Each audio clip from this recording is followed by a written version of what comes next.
On today's episode, we'll be installing a Dual Z axis on our Voxelab Aquila, and this method is going to be with 2 stepper motors.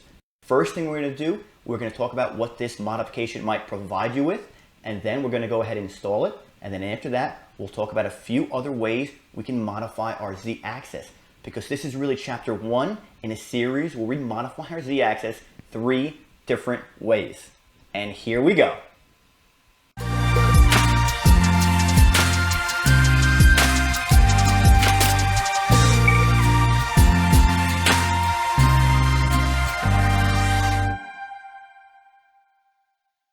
Folks, welcome back. I am Leo of Prince Leo 3D. Thank you so much for joining me. I'm sorry there's been a delay in these videos. I have so much going on right now. I'm getting married in less than a week and a half. Can't wait. A lot of scheduling. Things are happening. In the interim, though, I'm trying to trickle out some small amounts of content on social media, on Instagram, on TikTok. I even have a Discord now. So if you want to kind of keep up with me, what I'm doing, get a few tidbits of knowledge here and there, you can follow me on any of those social medias. You can join the Discord. You can talk directly with me.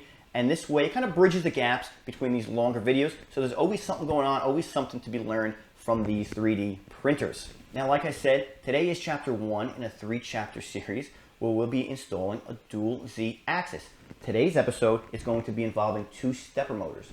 Chapter 2, we're going to do a Dual Z axis with a timing belt that runs across. And then chapter 3, it's going to be a dual belt-driven Z axis where the Z rod actually goes horizontally across the top. It is a mostly 3D printed modification. I'm really excited about that one. That'll be the final chapter, chapter 3. In this series, we're going to be talking a lot about the Z axis. And of course, when we're referring to our printer and its axes, we're talking about an X, Y, Z coordinate system.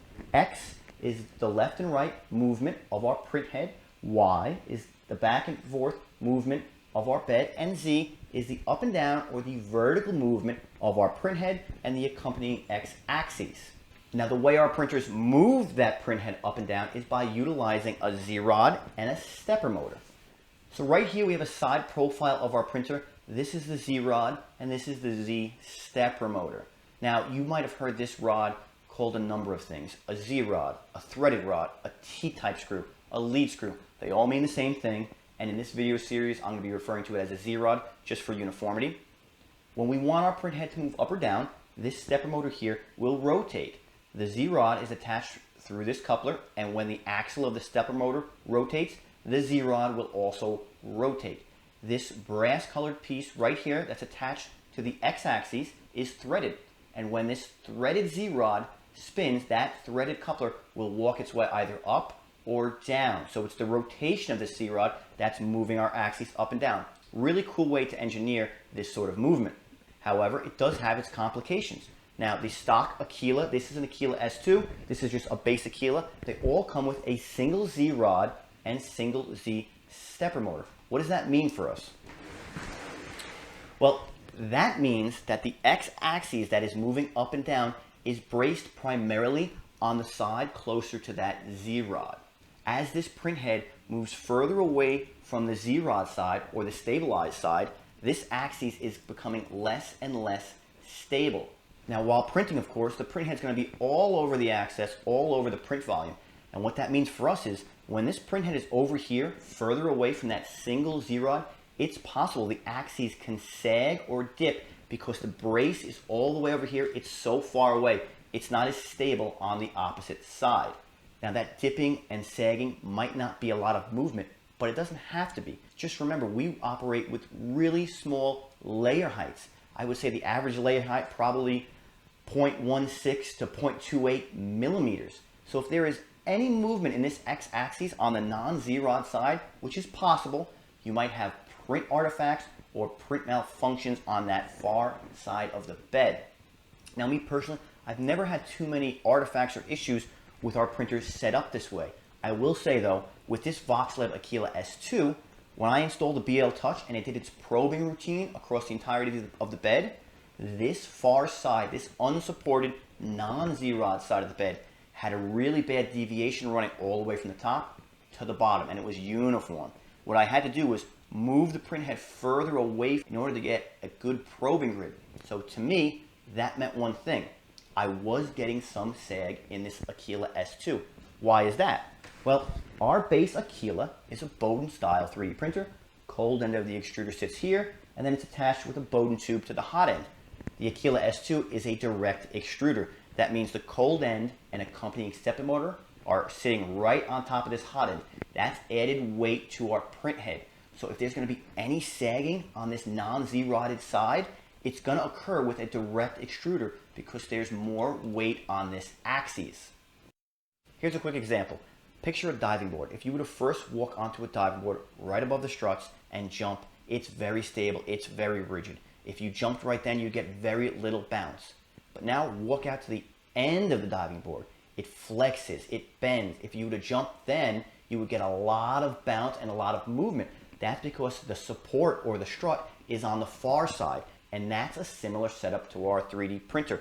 The support is really only on this one side where the Z-rod is, and as we get further away from it, we aren't as supported, and this x-axis won't be as rigid. Now, of course, that's a very general scenario, but it kind of gives you the concept of what we might be contending with a single Z-rod. So what's the solution? Well, you guessed it, you're here for a dual Z video, right? We're going to add stabilization on that far side. We're going to add a dual Z axis. And one of the benefits to a modification like this is that after we're done with the physical setup, there's no firmware modification need to be done. There's no slicer settings we need to tweak. The only calibrations we need to do is to level or tram our bed and then make sure either side of this axis is trammed, meaning it's equidistant from here, the bottom of the x-axis extrusion, to right down here, the top of the base extrusion. So without any further ado, let's continue with chapter 1 of installing a dual Z axis 3 ways: dual Z axis, dual Z stepper motor. So first we're going to start with the dual stepper motor setup. This is the kit that I received. It was packaged very well. All the parts seemed in order. Let's go through them now. We had a stepper motor. There was a new Z-rod that was ungreased. The new passive block. This is the piece that the Z-rod actually fits within, that's threaded through. Then there was a bag of screws and nuts. Next was these carriage plates. These are going to go, or stabilizer plates. These are going to go on top of the new Z-rods just to kind of keep them in place and stabilize them. Then there was a double-sided cord. One side was a single plug. The other side split off so it could be attached or plugged into the two new stepper motors. And then this last piece is a 3D printed mount.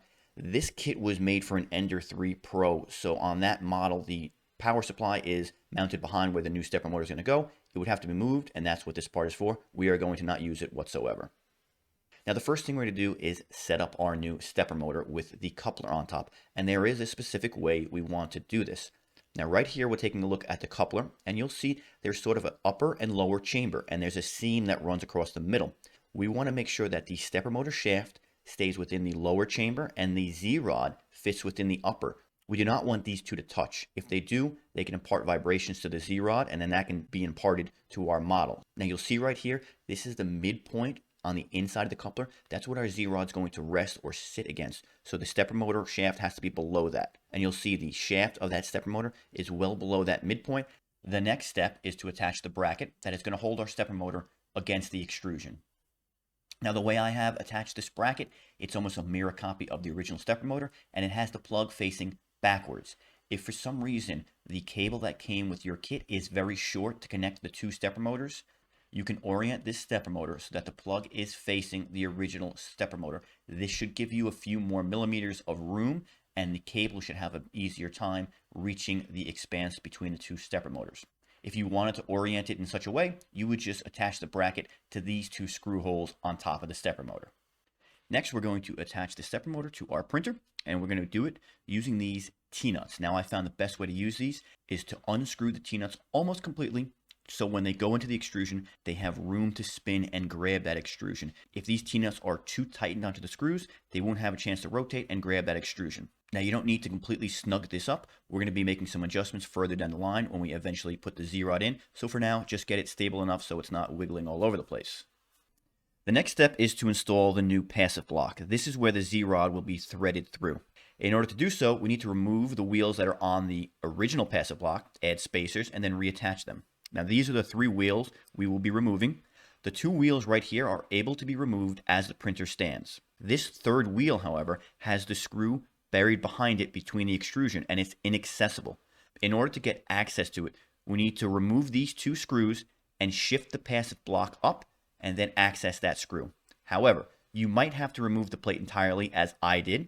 And in order to do that, we remove this first screw, which we're going to remove anyway, and then we remove the screw on the opposite side. This removes the belt tensioner entirely, and then we're able to remove the original passive block and access that screw. Now it's time to start removing these wheels.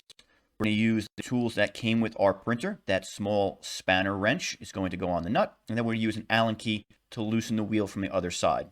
There's not a lot of magic going on here. There aren't too many parts. It's simply a screw, a nut, a spacer, and a wheel. That's it.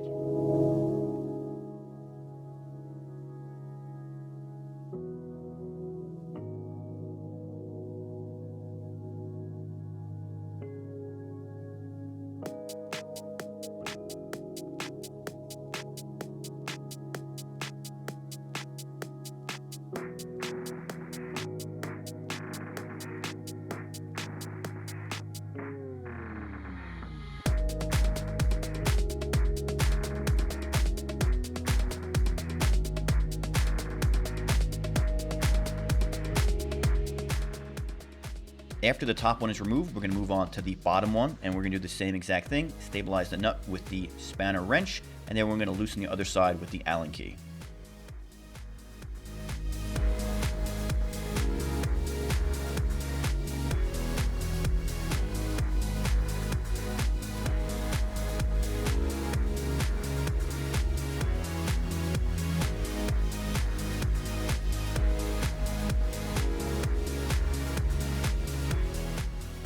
Once those 2 wheels are removed, we're going to start on the screws that are holding the passive block in.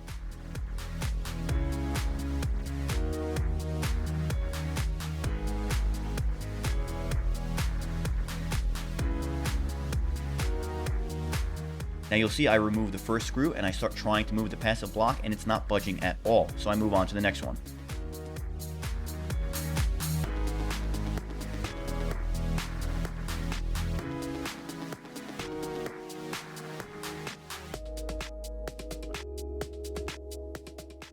After the second screw is removed, I can sort of maneuver that passive block up and down, but for me, it wasn't enough to access the screw, so I then chose to unscrew the other screw holding in the belt tensioner.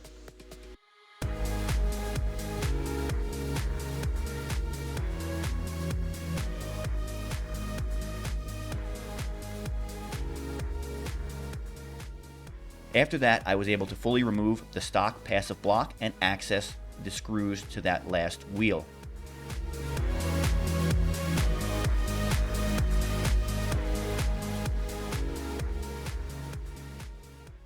So once the passive block is off the printer, we can now remove that final wheel. We can do the same exact thing we did on all the other wheels. We're going to brace the nut with the wrench and use our Allen key to unscrew that screw. The only difference here is this wheel setup has the eccentric nut attached to it. So you want to make sure all this is kept together, because when it goes back on the printer, that eccentric nut is going to go in the exact same spot. And this particular screw should have a washer between the screw head and the plate, and that's going to have to go back on just the same way it came off.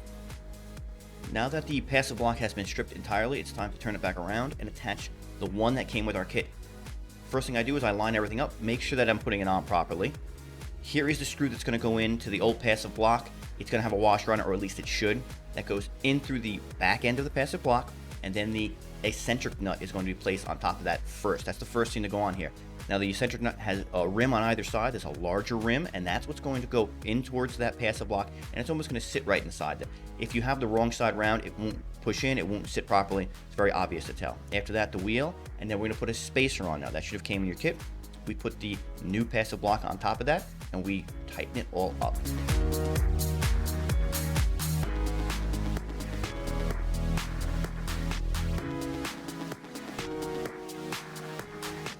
Now you want to get this good and tight, because once it's back on the printer, again, you don't have access to tightening it up. So you have to make sure it's tight before you put it back on. I slide that now mounted unit onto the printer just like it came off. I make sure that the screw that we put in sits within the little beveled screw hole that's already on that extrusion. And then I start putting the screws back inside. First screw is the one to the right of the eccentric nut, and then I start rebuilding the belt tensioner. I put the outside belt tensioner screw in first, and then I screw in the one that's closer to our passive blocks. This is the old setup for how the wheels were built. It was a screw that they sat on, it was a single spacer and the wheel. Now we've added distance, we've added room because there's another passive block, so we have to add another spacer to make up that room. So that is the new setup. The screw's gonna go through, a spacer's gonna go on, a wheel's gonna go in the middle, and a spacer's gonna go on. It's basically a spacer sandwich, and the wheel is the meat. Now, actually installing them is a little fiddly. You gotta get your hands in there. There's not an easy way to really do it. Spacer, the screw goes through, spacer goes on, wheel goes on, spacer goes on, nut goes on. And all you're gonna do at first is hand tighten that nut. If you over tighten it, you're gonna have a really hard time trying to install the other wheel.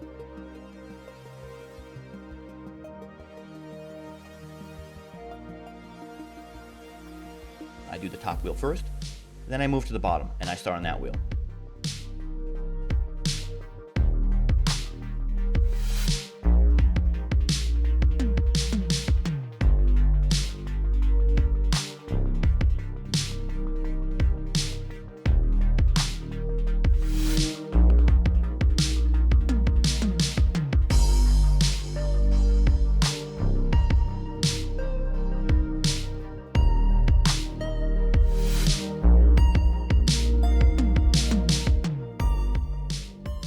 Once I have them reassembled and everything's hand tightened, I go back through, I take my wrench, I take my Allen key, and I tighten them back up.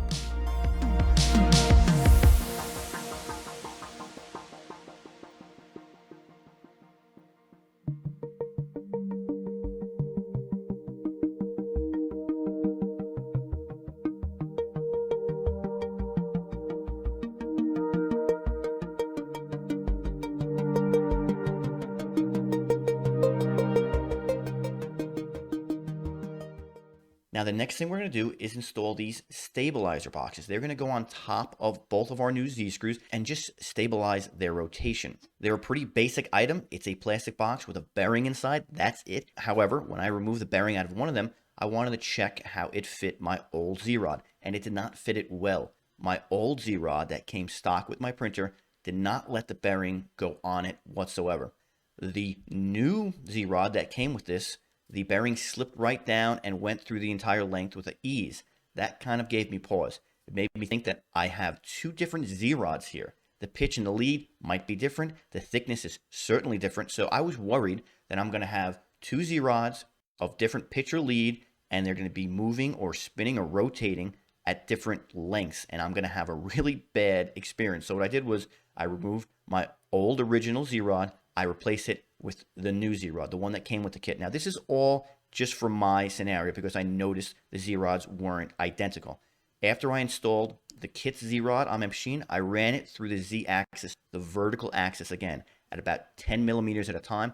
I wanted to make sure when I asked for 10 millimeters of height, that's what it gave me. After plenty of testing, it showed that this Z-Rod acted just like my stock one, so I was perfectly fine installing this kit. We can now install these carriage blocks. It's very simple. Again, T-nuts, go through them, onto the extrusion, tighten them up, and those T-nuts grab hold. Now, because this one bearing on our stock Z-Rod side was too tight on the Z-Rod, I chose not to use it. The gap within that block is pretty small. Without using a bearing right now, it's still sort of doing its job, and I'll try and find an accurate bearing a little further down the line. Once those two stabilizer plates have been installed, we can go back to the new side, the new passive block, and we're going to want to unscrew that threaded coupler a little bit. Give it some space because with the Z-Rod, always needs a little bit of room to move while it's rotating. You don't want it to bind. And then it's time to install the new Z-Rod. Now, because mine came ungreased, I put a little bit of grease on the end as it rotated down, and it basically greased the entire Z-Rod for me. That's definitely something you're going to want to do if your kit comes with an ungreased Z-Rod.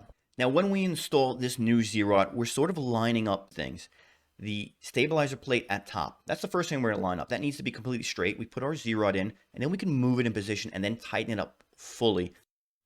Now, once the Z-Rod gets to the bottom of the stepper motor, if it's not lined up perfectly with that coupler, that's okay. That's why we have this stepper motor a little loose. We're just going to unloosen it as much as we need, get that coupler and that Z-Rod lined up, and once they have sat together, we can tighten that stepper motor down, and then, of course, tighten up that upper chamber of the coupler.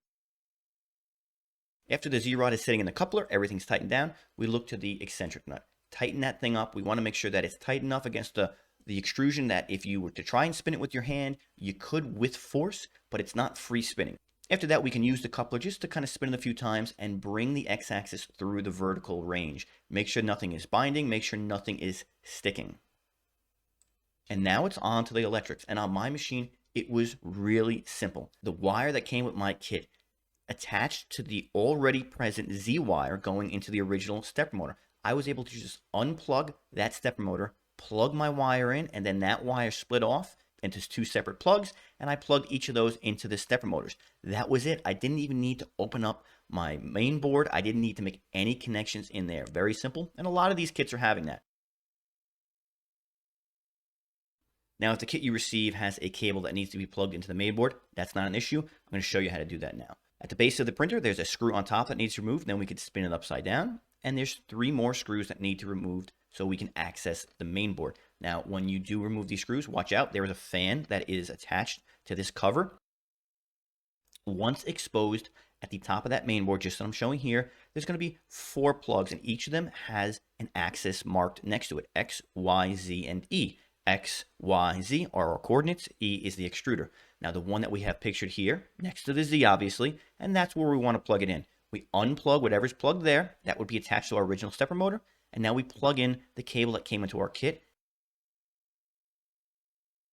Then we need to snake this up through the top of the electronics box and to the new stepper motors. In order to do that, there is an additional screw that needs to be removed. It's at the back of the printer's electronic box on top. The one thing you are going to want to do is there's a channel in the electronics block on top that the original wire ran through so it wasn't getting pinched. Make sure this wire runs through that same channel so it's not getting pinched or caught on the electronics box.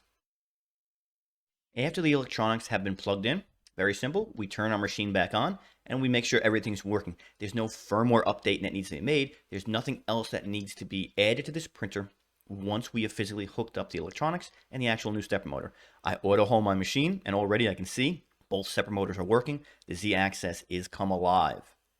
Now I turn the machine around and I run it through the entire range of motion from complete auto home all the way to the top and back down again, just to make sure that there's no binding, there's nothing getting caught through that entire range of vertical axis.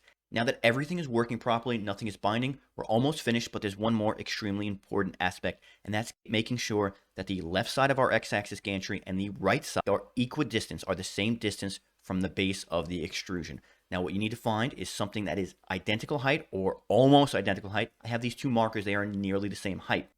Now using a marker and my screen, I start moving the axes up and down until I can fit this marker just underneath that axis. Once I do that and the marker is almost flush with it, I go to the other side and I put the marker underneath. Now there'll be 3 possible scenarios. Either the marker can't go under because the axis is sagged too much. It can go under with a lot of space. That means the axis is too high. Or it'll go under perfectly and you are lined up and you don't have to worry. In my case, the axis on the right side was too high. I had to bring it down. In order to do that, we go to the screen, we go to the move option, we disable the stepper motors. We need to be able to turn those couplers while our machine is on. I turn the machine to the back, I stabilize and I hold in my hand the original coupler and stepper motor, and I start turning the side that needs to be brought either up or down. I turn that coupler and I bring that gantry down until the marker is sitting just like the original marker on the other side.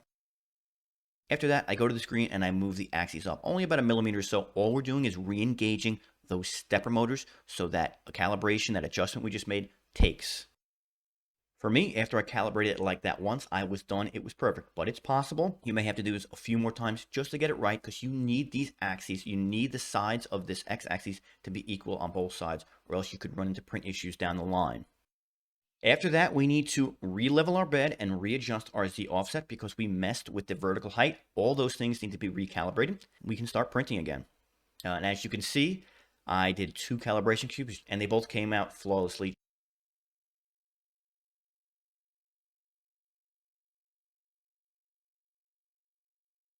One important thing to note is the rigidity of the x-axis with this new stepper motor and Z-rod installed. Right here, you'll see I'm testing the stiffness or the rigidity of either side of the axis when we only had that single Z-rod. The side by the Z-rod, very stiff, but the far side that was unsupported had a little bit of movement to it, a little bit of sway. However, once we installed the new Z-rod, the new stepper motor, both sides are stiff as a board. You can see I am really pushing on that right side that we added the Z-rod to, and it's not budging whatsoever. If you are experiencing some sort of dipping or some sort of play in that axis, this extra stepper motor and Z-rod will certainly help shore that up. And there you can see for yourself, we have really stabilized our x-axis. Like I said before, I never really had an issue with prints coming out malformed or with artifacts, but if you do, this could be a really good solution for you. And one problem you might hear, or you might even have, with a Dual Z stepper motor setup, it's possible for these stepper motors to get out of step with each other. And the solution is what they call magic numbers. Now, I'm not going to get into the minutia of it right now because it is a big topic, somewhat of a contested topic, I would say. But the general idea is our stepper motors want to work in units of 0.04. So because we're talking about the Z-axis, the vertical height, we're talking about the layer height. So if we keep our layer heights in multiples of 0.04, then we'll always be in step, and these stepper motors will always be in step with each other. So we mean layer heights of 0.12, 0.16, 0.20, 0.24, 0.28, 0.32, so on and so forth. If they are not within those multiples of 0.04, it's possible they can be micro-stepping between steps, and then it's possible, unlikely but possible, that they can get out of step. Now, for a more in-depth look at that topic of magic numbers, go to my website, princeleo3d.com, where I have a whole article dedicated to that topic for your reading pleasure.